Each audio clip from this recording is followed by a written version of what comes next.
Hello সবাইকে, কেমন আছো তোমরা সবাই? আশা করছি তোমরা সবাই খুব ভালো আছো আর আমিও কিন্তু বেশ আছি।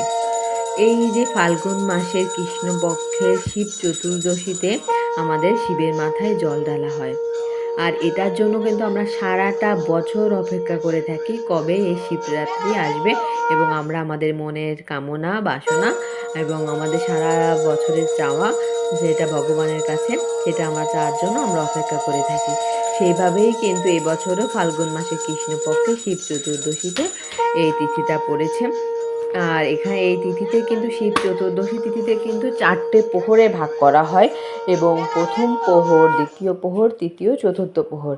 প্রথম প্রহরে কিন্তু আমরা এখানে দুগ্ধ দ্বারা স্নান করিয়ে থাকি এবং দ্বিতীয় প্রহরে আমরা দধি দ্বারা স্নান করিয়ে থাকি এবং তৃতীয় প্রহরে ঘৃত দ্বারা স্নান করিয়ে থাকি এবং চতুর্থ প্রহর তাকে তখন আমরা মধু দিয়ে স্নান করিয়ে থাকি।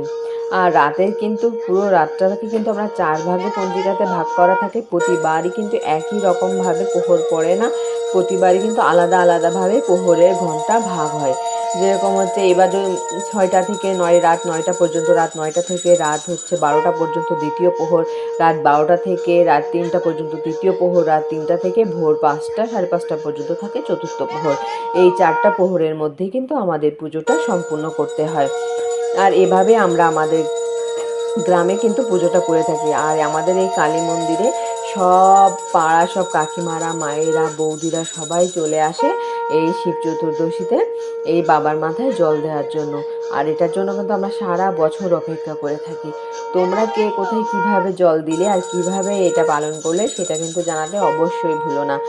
আর চ্যানেলটা যদি ভালো লেগে থাকে, ভিডিওটা যদি ভালো লেগে থাকে অবশ্যই সাবস্ক্রাইব করবে, পাশে থাকা বেল আইকনটি প্রেস করবে এবং ভালো থাকবে।